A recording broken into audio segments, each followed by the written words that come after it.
తపస్సు కాల ధ్యానమాలిక. ఈరోజు ధ్యానాంశము హేరోదు వద్దకు యేసు. యూదులు పిలాతుతో ఇతడు గలిలయ దేశము మొదలుకొని ఇచ్చట వరకు యూదయ దేశమంతటా బోధించుచు జనులను రెచ్చగొట్టుచున్నాడనియు కలహములు రేపుచున్నాడని చెప్పగనే, ఎలాగైనా యేసుని విడిపింప మనసు గలవాడే, ఇతడు గలిలేస్తుడైన ఎడల ఈ ప్రాంతమునకు చెందినవాడు కాదుగాన గలిలేయ అధికారి అయిన అంతియోపాసు వద్దకు తీసుకపోండి.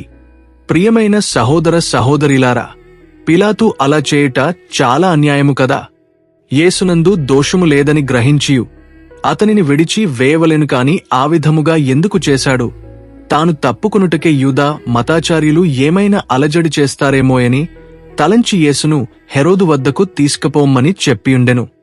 మరియు ప్రజల బలత్కారముచే నిర్దోషి అయిన యేసుకు మరణశిక్ష వేయ ఇష్టములేక యేసుని హెరోదు వద్దకు తీసుకుపొమ్మని ఆనతి ఇచ్చాడు. నీవు కూడా అలా చేస్తావా? అతడు నిర్దోషి అయిన యేసుని విడుదల చేయలేదు. చేయవలసిన మంచి పని చేయకపోగా పాపము కట్టుకున్నాడు. అనేక మంది క్రీస్తువులు తలంపులందును వాక్కులందును క్రియలందును పాపము చేయకుండా హెచ్చరికతో యుందురు. కాని చేయవలసిన మంచి కార్యములు చేయకుండా యుండుట వలన తాము కట్టుకునే పాపమును గ్రహింపరు. కాని ప్రతివారు తమ అంతస్తునకు తగిన కార్యములు చేయుటకు బద్ధులేయున్నారు. తల్లిదండ్రులున్నారంటే తమ పిల్లలను గుడికి వేద క్లాసులకు పంపవలసిన బాధ్యత వారి మీదేయున్నది. పసివాడు తన పనిని తాను నెరవేర్చవలెను. మరియు దుర్భర దారిద్ర్యముతో బాధపడు వారికి సహాయము చేయుట మన కర్తవ్యము. పిలాతు వలె మంచి చేయుట మానుకోరాదు. తాను చేయవలసిన మేలు చేయకుండా ఉండుటకు కూడా పాపము క్రిందకు వచ్చును. యూదజనులు ఎప్పుడైతే యేసుని హేరోదు వద్దకు తీసుకుపోయారో అతని సంతోషము చెప్పనలవి కాదు. అదే సమయములో పాస్క పండుగ నిమిత్తము హెరోదు అచటకు వచ్చి విడిది చేసి యుండెను. అందువలన పిలాతు యేసుని హెరోదు వద్దకు తీసుకుపోమనగానే యూదులు వెంటనే హెరోదు సమక్షమునకు తీసుకుపోయిరి. ఈ అంతిపాసు పెద్ద హెరోదు కుమారుడు. ఇతడు గలిలయకు క్రీపు 4 నుంచి క్రీస్తు శకము 39 వరకు గవర్నరుగా యున్నాడు. హెరోదు యూదుడు. యేసుకు శిక్ష వేయుట అనేది యూద మత వ్యవహారం. అందువలన ఈ వ్యవహారం హెరోదుకే వదిలివేయుట ఉచితమని కూడా తలంచియుంటాడు పిలాతు. హెరోదు కూడా యేసు గురించి విన్నాడు. ఒక దశలో ప్రజలలో యేసుకున్న పలుకబడి విని కలవరపడినాడు. యేసు వలన తనకెలాంటి హాని లేదని తెలుసుకున్నాక కుదుట పడినవాడు ఈ హెరోదు అంతిపాస్. అయితే యేసు అద్భుతాల గురించి విన్న తరువాత ఆయనను చూడాలనే ఆసక్తి కలిగిందతనికి. లూకా 23:8 యేసు ఎలా ఉంటాడో అని ఊహించుకున్న హెరోదు ఒక నేరస్తుడిగా తన ముందు నిలుచున్న యేసుని జూచి జీర్ణించుకోలేక పెదవి విరిచాడు. ఏవో కొన్ని ప్రశ్నలు వేశాడు. యేసు సమాధానము చెప్పలేదు. ఆ మౌనాన్ని అలుసుగా తీసుకున్నాడు. అవహేళన చేశాడు. పిచ్చివాని క్రింద జమకట్టి ఏమి తీర్పు చెప్పకుండా ఎర్రటి అంగి వేయించి మరలా పిలాతు సమక్షమునకే పంపాడు కేపా. పిలాతు యేసు హెరోదుకు ఎందుకు సమాధానము చెప్పలేదు? అందుకు కారణమేమి? దైవత్వమును గురించి అడిగినప్పుడు వెంటనే సమాధానము చెప్పారు కదా. హెరోదు మోహ పాపములలో మునిగియుండెను. గలిలేయలోని యేసు బోధించెనుగాని హెరోదు రాజధానియగు తిబేరియా మాత్రము యేసు.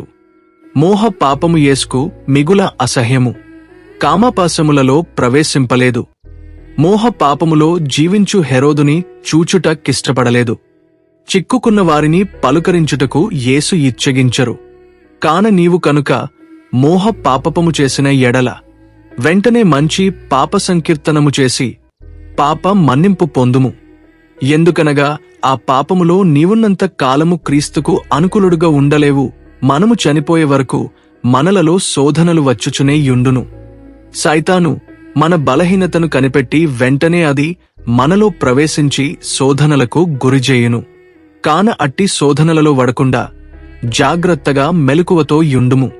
తానుహించిన విధముగా యేసు ఏదో ఒక అద్భుతము చేయలేదని కోపగించి హెరోదు యేసును పరిహాసము చేయసాగెను. యేసుకు పెద్ద అవమానము కలిగించవలెనని తన బంట్రోతులను రప్పించి వారలు యేసుని వెర్రివాని క్రింద జమకట్టి అందులకు గురుతుగా అతనికి పొడవైన ఎర్రని అంగీని తయారుచేసి ఆయనకు ధరింపజేసి యేసును చెప్ప అలవికాని నిందావమానములకు గురిచేసి పరిహాసము చేయుచు వెర్రివాని చందమున రాజమార్గమున యేసుని పిలాతు ఇంటికి తీసుకపోయిరి.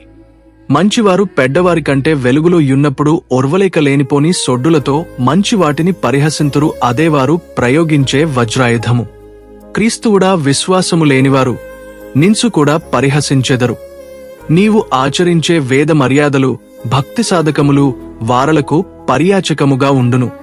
నీ సుక్కుతములు వారు హేళన చేయుదురు. అట్లువారు పరిహసించినప్పుడు హప్పు సిగ్గుబాడియము చెందపనిలేదు. పిచ్చివాని వేషము ధరింపజేసిన యేసుని జాచి నీకు తిరిసభకు వచ్చు పర్యాచకమును ఓర్పుతో సహించుము. ప్రార్థన. పరలోక జపము. పరలోకమందుండెడు మా యొక్క తండ్రి, మీ నామము పూజింపబడునుగాక, మీ రాజ్యము వచ్చునుగాక, మీ చిత్తము పరలోకమందు నెరవేరునట్లు భూలోకమందును నెరవేరునుగాక. నానాటికి కావలసిన మా ఆహారం మాకు నేటికి అనుగ్రహించండి. మా యొద్ద అప్పుబడిన వారిని మేము మన్నించినట్లు మా అప్పులను మీరు మన్నించండి. మమ్ము శోధనయందు ప్రవేశిపంనివ్వక కీడులో నుండి మమ్ము రక్షించండి. ఆమెన్. పవిత్రుడు, సర్వశక్తివంతుడు, నిత్యుడువు అయిన దేవా, మా మీదను సర్వమానవాళి మీదను మీ కరుణను కుమ్మరించండి. పవిత్రుడు, సర్వశక్తివంతుడు, నిత్యుడవు అయిన దేవా, మా మీదను సర్వమానవాళి మీదను మీ కరుణను కుమ్మరించండి. పవిత్రుడు, సర్వశక్తివంతుడు, నిత్యుడవు అయిన దేవా, మా మీదను సర్వమానవాళి మీదను మీ కరుణను కుమ్మరించండి. పితా, పుత్ర, పవిత్రాత్మ నామమున ఆమెన్. యేసుక్రీస్తునాథుని వెలలేని తిరు రక్తపాటులను చూసి మా మీద దయగా ఉండండి స్వామి.